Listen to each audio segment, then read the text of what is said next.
The evidence is clear. Rising global temperatures are accompanied by disconcerting changes in weather and climate. Many places have seen significant changes in rainfall, resulting in more floods, droughts, intense rain, as well as more frequent and severe heat waves. The planet's oceans and glaciers have experienced some big changes. Oceans are warming and becoming more acidic. Ice caps are melting, and sea levels are rising. As these and other changes become more pronounced in the coming decades, they will likely present serious challenges to our society and our environment. The question is, how will climate change affect Africa? And what are Africans doing to address this challenge?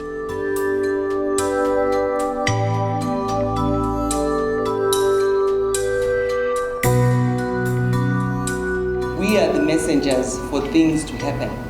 We cannot leave it to our leaders. We cannot leave it to the farmers to fight. Each and everyone who has the privilege of hearing the evidence on what climate change is doing in terms of negative impact has the responsibility to carry the messages forward, to make sure policies at national level are coherent, but most important, that global policies are aligned. Whether you are in a developed country or underdeveloped, climate change is going to affect you.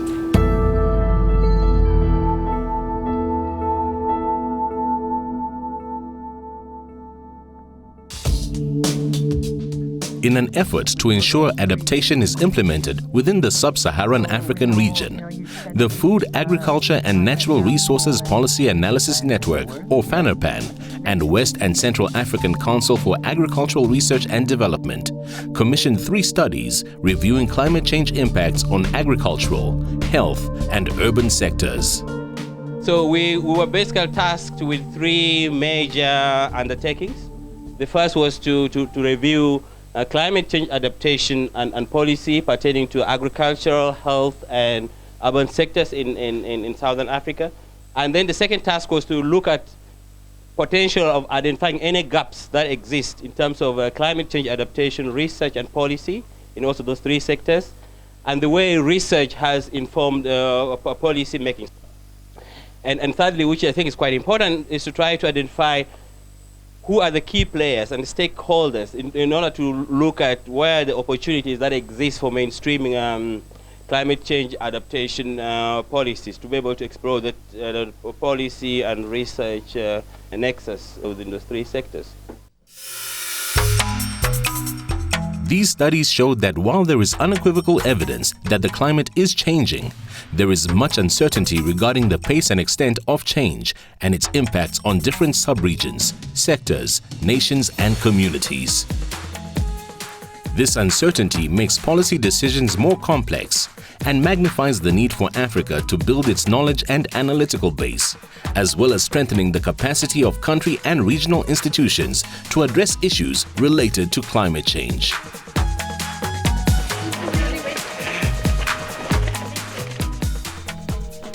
Evidence of climate change implications is increasing, and a growing number of sub-Saharan African countries are developing their own policy frameworks for responding to climate change.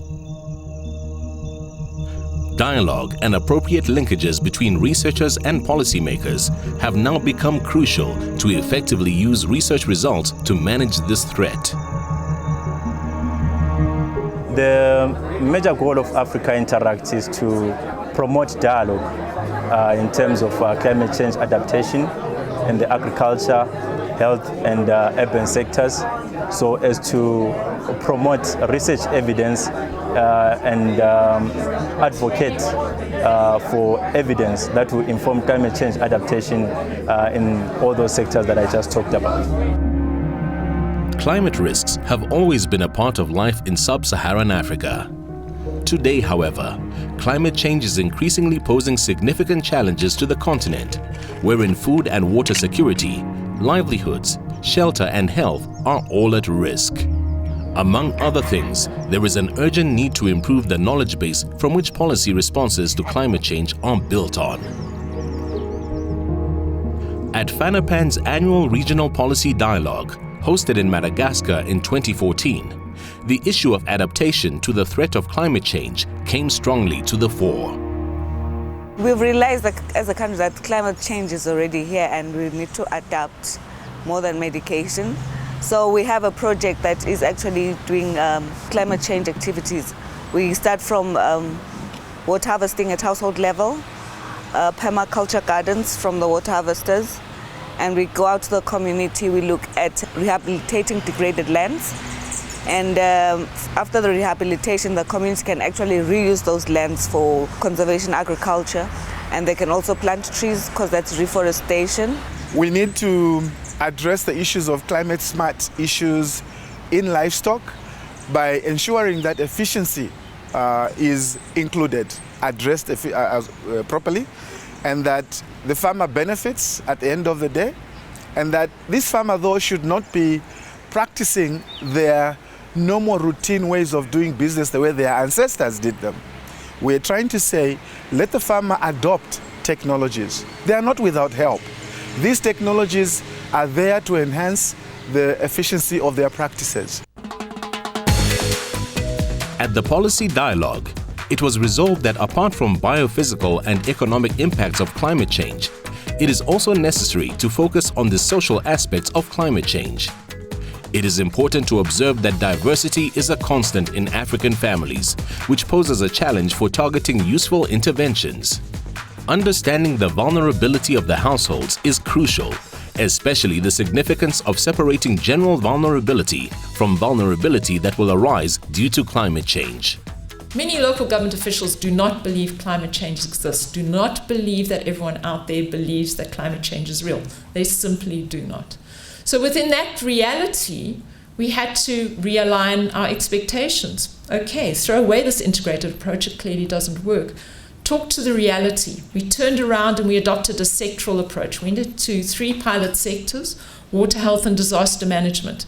We worked within the context of the work they were doing, the resources they had available, the skills they had available, in order to produce adaptation plans so they could lock in quite easily into the work that we were doing. That was much more successful. And the irony of that is by adopting that sectoral approach, we've eventually forced integration because as they developed a deeper knowledge of what they need to do, they'd begun networking informally. Africa Interact is now actively promoting and supporting effective documentation and sharing of information to improve climate change adaptation policy in sub-Saharan Africa. Furthermore, it identifies policy gaps, supports related action research, and promotes the integration of climate change into development policies, strategies, programs and projects at continental and sub-regional levels. At the policy dialogue in Madagascar, Lesotho's Prince Seeiso Bereng launched 3 studies aimed at identifying gaps in research and policy making to help enhance food security and reduce the vulnerability of households. This evening, you have the privilege to witness the launch of 3 special documents that speak to you about the impact of climate change and where we stand in responding to these challenges in our policy frameworks. These studies and more related information are available at the FANRPAN and Africa Interact websites.